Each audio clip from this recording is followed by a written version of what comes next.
Kits लेकर पहुंचे हैं। देखिए, ये शुरू से कांग्रेस पार्टी बात उठा रही है कि आज देश में नौजवानों और छात्रों का विश्वास शिक्षा प्रणाली से, परीक्षा प्रणाली से उठ गया है।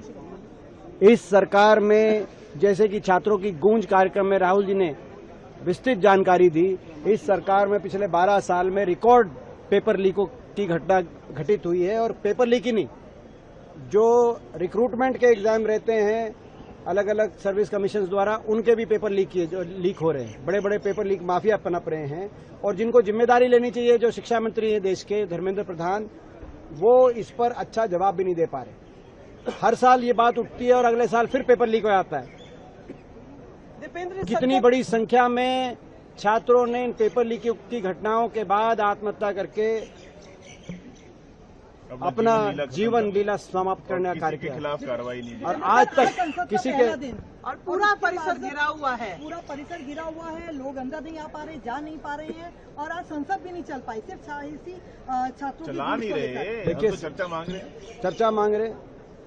हम कह रहे हैं कि शिक्षा प्रणाली में विस्तृत चर्चा हो, धर्मेंद्र प्रधान इस्तीफा दें और इस विषय पे, जिस विषय पे देश के तमाम नौजवान छात्र आज व्यथित है, इस बात को की चर्चा देश की संसद में करी जानी चाहिए। देश के नौजवानों और छात्रों की चिंता की चर्चा अगर देश की संसद में नहीं की जाएगी तो कोई हाउस ऑफ कॉमन्स लंदन में तो की नहीं जाएगी, यहीं होनी चाहिए चर्चा। ये हमारी मांग है, कांग्रेस पार्टी लगातार मांग रही है। राहुल जी ने छात्रों की गूंज कार्यक्रम के माध्यम से इस आवाज को उठाने का कार्य किया है लगातार। और जो छात्र आज आप जो कह रहे हैं, उन छात्रों की मांग का हम पूर्णतः समर्थन करते हैं और उसी बात को लेकर हम लड़ रहे हैं। और मुख्य विपक्षी पार्टी कांग्रेस होने के नाते हम इस संघर्ष को निष्कर्ष तक पहुंचाएंगे। जनता party student March toward the parliament, security was heavy security was deployed, police lathi charge used. What do you want to say about the protest? I think it's a democratic right to protest and share your opinions, share your views.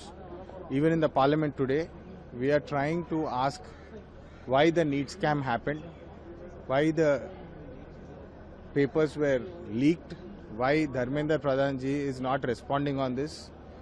और सिर्फ photoshoot लेकर Twitter में rank number 2 आया इनको बोल के बधाई दे रहे हैं, लेकिन जो सुसाइड किए पेपर लीक के वजह से जो बच्चे, उसके बारे में वो बात नहीं कर रहे, बात आगे नहीं रख रहे और उनका रिजिग्नेशन जो मांग रहे हम, उस पर कोई चर्चा नहीं हो रहा है। दूसरी बात यह है कि जय श्री राम कहकर जो स्लोगन बीजेपी का स्लोगन है, फिर अयोध्या में राम के मंदिर में चंदा क्यों चोर हुई, इस पे बीजेपी अंधभक्त या कार्यकर्ता इस पे क्यों चर्चा नहीं कर रहे। करीब 250 करोड़ का स्कैम घोटाला कह रहे हैं अयोध्या में हुआ है और इसके बारे में कोई भी एक मंत्री इस पे रेस्पॉन्स नहीं दे रहे, कोई बीजेपी मिनिस्टर या कार्यकर्ता इस पे चर्चा करने के लिए तैयार भी नहीं है। और ये डेमोक्रेटिक राइट है हमारा, तो ये हमारा मांग है।